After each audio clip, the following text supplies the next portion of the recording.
சேர்ந்து பகவான் கொண்டிருக்கிறபடியால் உபய விபூதி நாசம் அப்படின்னு அவனுக்கு பட்டம். உபய விபூதினா 2 விபூதி, 2 சொத்து, 2 செல்வம், 2 உலகங்கள், இது இத்தனை சேர்த்து பகவான் சேவசாலிக்கிறார். அதோட 11வது அத்தியாயம் முடிவடைகிறது. அடுத்து 12வது அத்தியாயம்.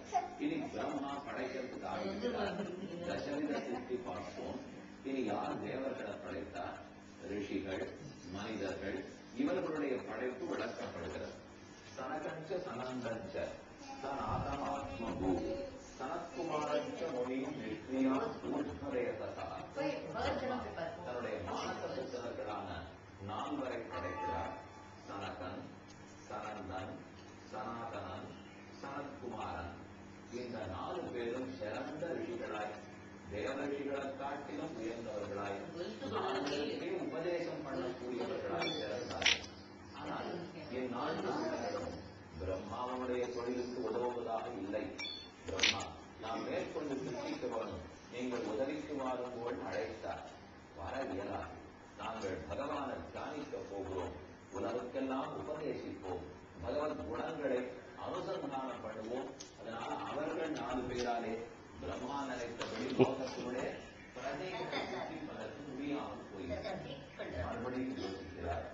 சோத்யாதா சுதேதேவம் பிரத்யாட்சாதானுசாசனை குரோதம் நிமிஷம் ஜாதம் உபசக்தம்.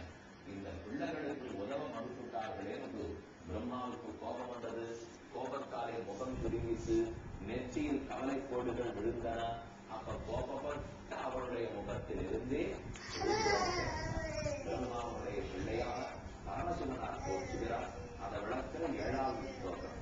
தியா நிவிருச்சமானோதி குருவோர் மத்தியாபதே சத்யோஜாயத தன்மன்யோ குமாரோ நீலலோகிதா.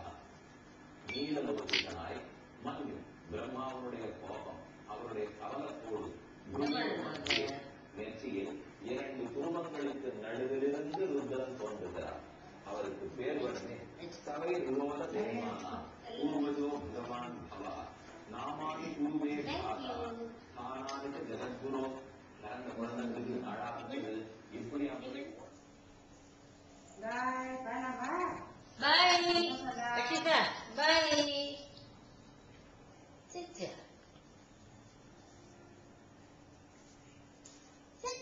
என்ன சாப்பிட்டு பிஸ்கெட்டா?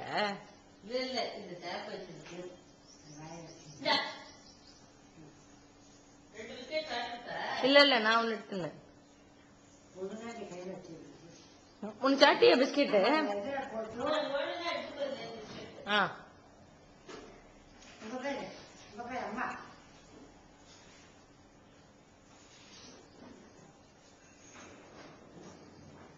பாய் பிங்கு.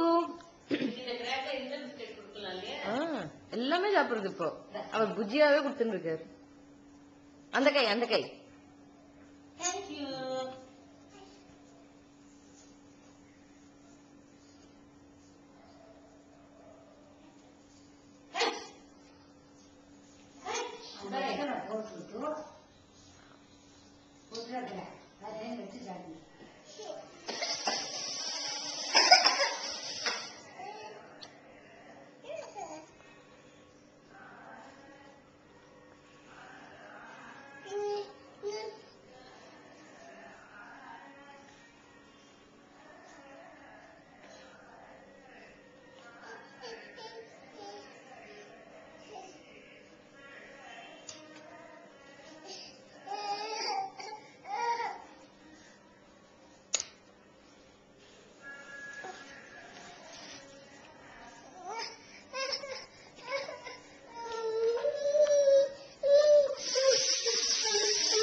No.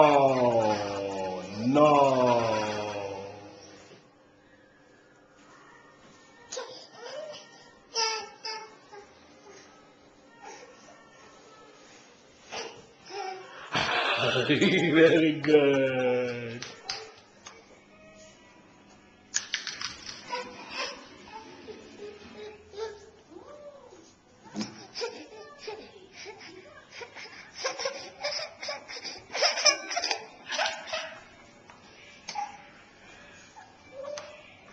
Dah, depan.